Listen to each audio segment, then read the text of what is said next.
So I kind of promised you guys I would give you like a romance book themed video during Valentine's Day, or like at least February. That obviously did not happen. Yeah, it is March 3rd right now. This is my compromise. You guys are getting a romance book themed video. It's just not gonna be a romance book reading vlog because I am not in a romance book mood right now. Hi everyone, welcome back to another video. So today we will be talking about every single romance book I ever read in my life, and it's not that many. I have lived 18 years on this earth. You want to know how many romance books I read? 12, possibly 14. 2 of these I'm not sure should be on here, so I put them in a category of I'm not sure they should be in this video, but I'm mentioning them anyway. Technically 17 books will be mentioned in this video because 3 more of them I'm also not sure should be in this video, but I also have a feeling are definitely not supposed to be in this video, but I just want to mention them anyway. Yeah, so I guess we'll just get started.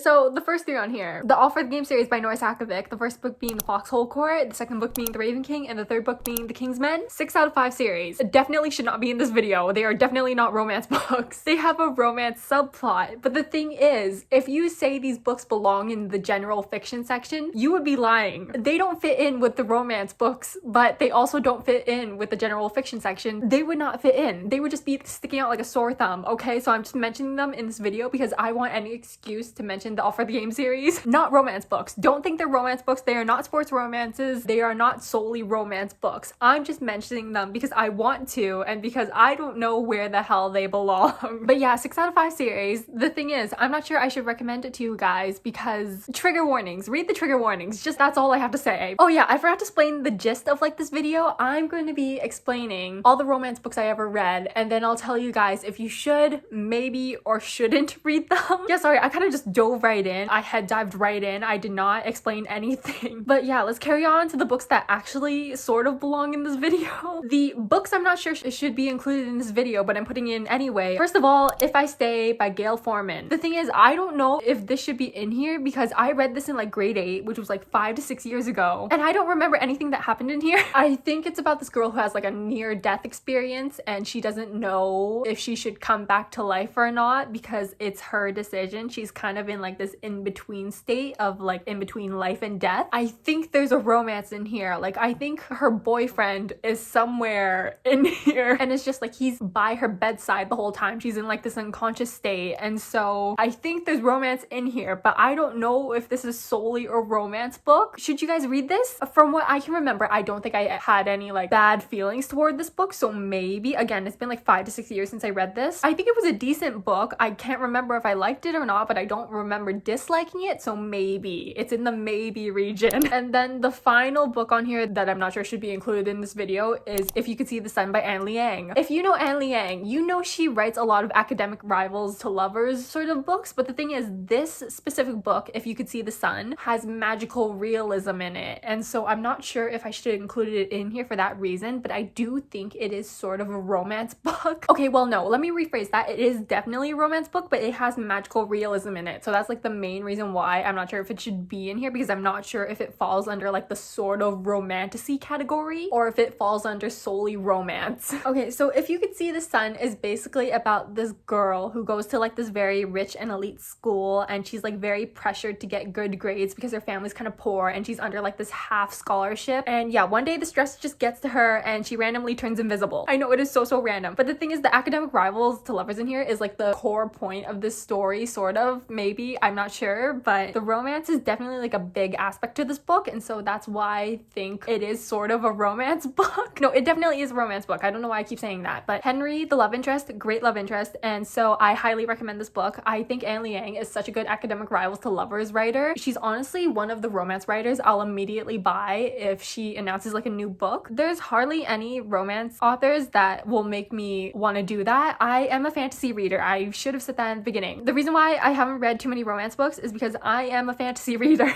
The romance books that I will be recommending to you are the only ones I can tolerate. But yeah, If You Could See the Sun, highly recommend. It's really good. Now we're getting to the books I'm including, which aren't that many because I haven't read a lot of romance books, but actually belong in this video, and I'm certain belong in this video. So the first one we have on here is The Bodyguard by Catherine Center. This one is the bodyguard trope, but the thing is, the girl is the bodyguard. Most bodyguard tropes, I believe the men are the bodyguards, but I'm not sure because this is the only bodyguard romance trope I've ever read. Again, I've read very little romance books, so the fact fact that the one bodyguard trope that I read is like the woman's the bodyguard, I honestly love. Yeah, so it's basically about this woman who gets hired to protect this famous celebrity. There's also fake dating in here. It gets very chaotic towards the ending, but I feel like with these rom-com sort of feeling books, it always gets chaotic towards the ending. Yeah, I highly recommend this one as well. You should read this one. I think Catherine Center is really good, and also she has like closed door romance, so it's just like there's no explicit spicy scenes in here. Like, it's one of those books that goes black, like, you know, those bedroom scenes where it's just like, oh, they get all blah blah blah and then it goes black. Yeah, she writes those sorts of romances, but they are adult romances. It's just they're not very explicit romances. So if you don't like spice in your books, I do highly recommend Catherine Center, because I don't think she writes any spice in her romance, but this is the only book I read by her and I really enjoyed it. So yeah, highly recommend this one. Next one we have on here is Love Lettering by Kate Claiborne. I hardly remember anything about this. I believe it's about this woman who has like this letter writing company. Like, she writes either invitations or letters for people, and so one day she kind of gets in trouble with one of her letters because she has like a hidden message in there. That's kind of how she meets the guy. The guy kind of discovers her little hidden puzzle that's in one of her letters, and so he comes back to her and is like, oh, by the way, I noticed this. And so he kind of like interrogates her a bit, and like they start their whole little romance thing. From what I can remember, I don't remember loving this book, but I don't think I exactly hated it. I'm gonna say maybe for this one. Again, I don't remember hating it, but I also don't remember loving it, so read this one if it sounds interesting to you.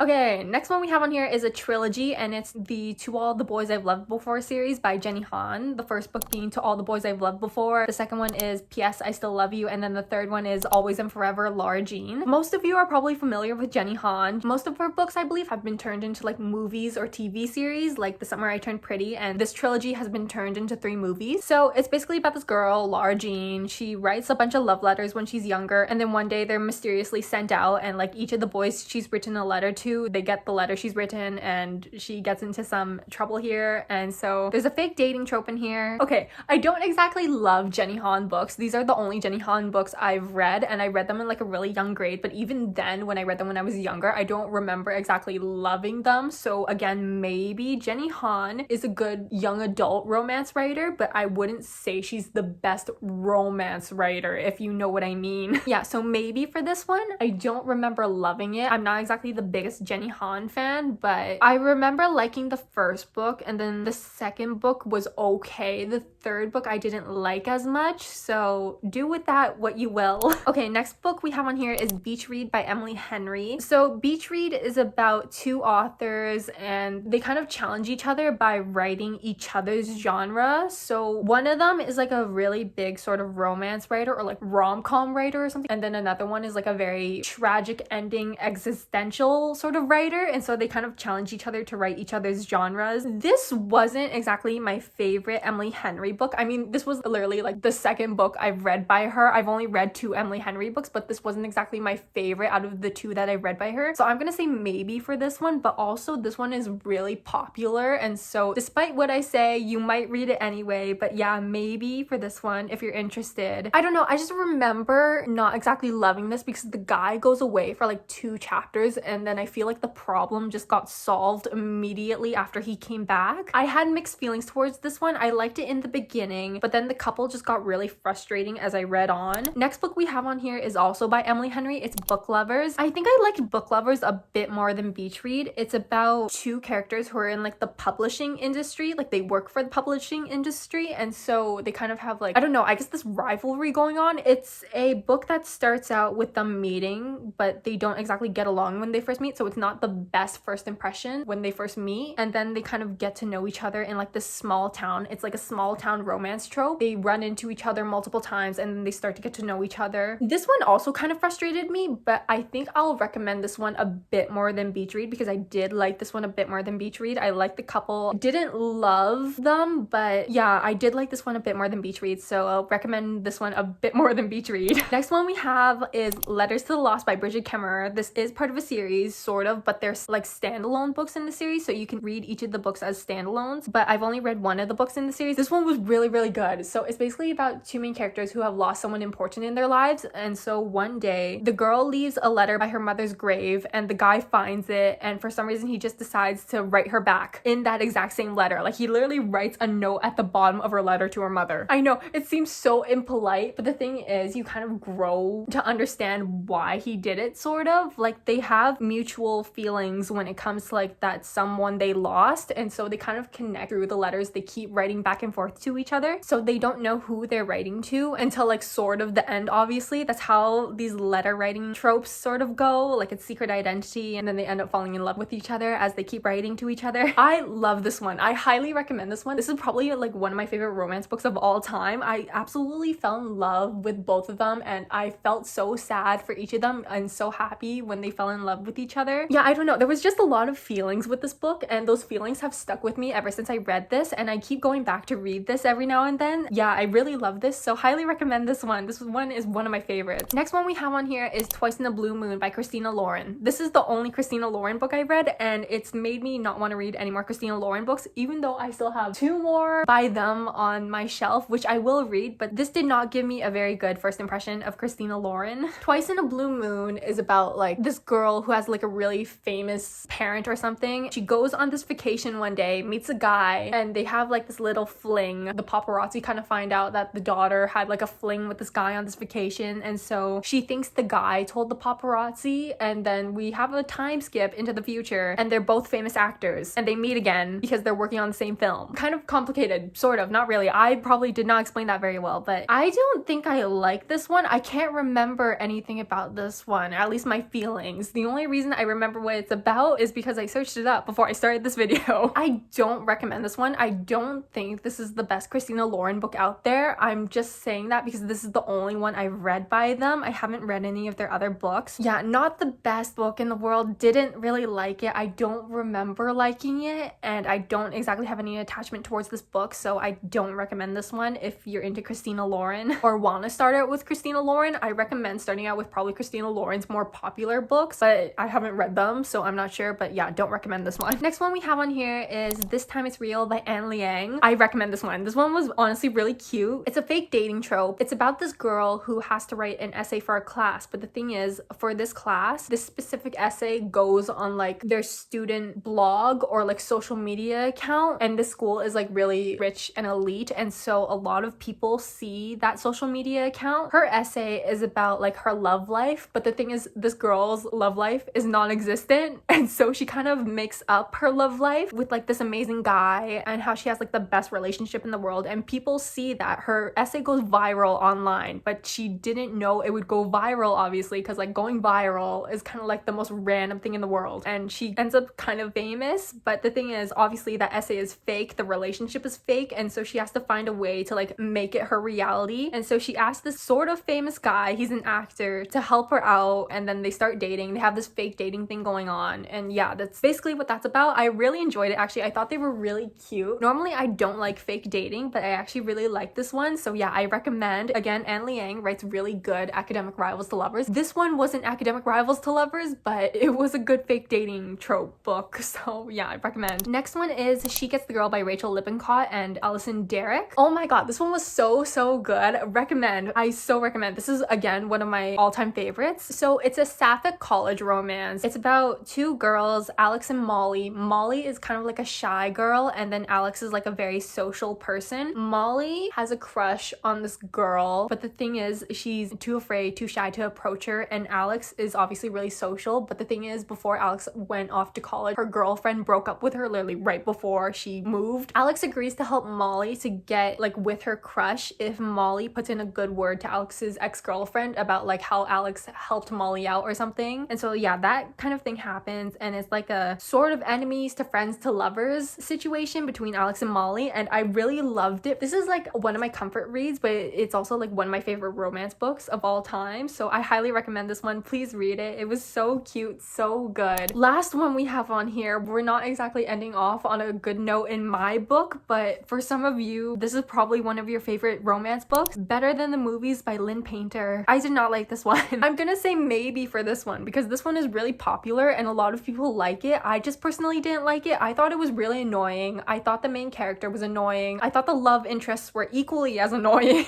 I had no attachment toward this book. So Better Than the Movies is basically about this girl whose mother died. She's trying to get with her ideal man or like her perfect guy or whatever, but the thing is, it's not the perfect guy in her eyes, it's more of the perfect guy in her mom's eyes. But she has this next door neighbor neighbor, and it's kind of like a childhood friends to lover situation, but it's also like fake dating. This blonde guy or whatever shows up into town, and he's like her ideal guy, but the thing is, she doesn't exactly know how to get with him, and so her childhood friend and neighbor kind of helps her out. They start fake dating to like make the guy jealous, make him sort of see that she's someone worth dating. Obviously, it's like childhood friends to lovers, but also fake dating. I just thought it was kind of annoying. I thought the girl, not to be insensitive, sort of made like her mom's personality her personality, and I just got really annoyed because she didn't seem to know what she wanted, and like the love triangle was really annoying because the guys also didn't seem to know what they wanted, and so I was just, this entire story just aggravated me, honestly. But it is really popular within like the book community, and especially like the romance book community, and so I'm gonna say maybe for this one. If you're interested, go ahead, maybe you'll like it. I just personally didn't like it. But yeah, that's it for today. That's all the romance books I've ever read. Again, I'm a really big fantasy reader, and so I haven't read too many romance books in my 18 years of living. There are a lot of romance books on my shelf that I do want to read. I'm probably gonna read like when spring or summer comes around. But yeah, that's it. Hope you guys got some good recommendations from this video, and I hope I could add a bit more to your TBR. And yeah, that's gonna be all. Hope you enjoyed, and hope to see you in the next one. Bye!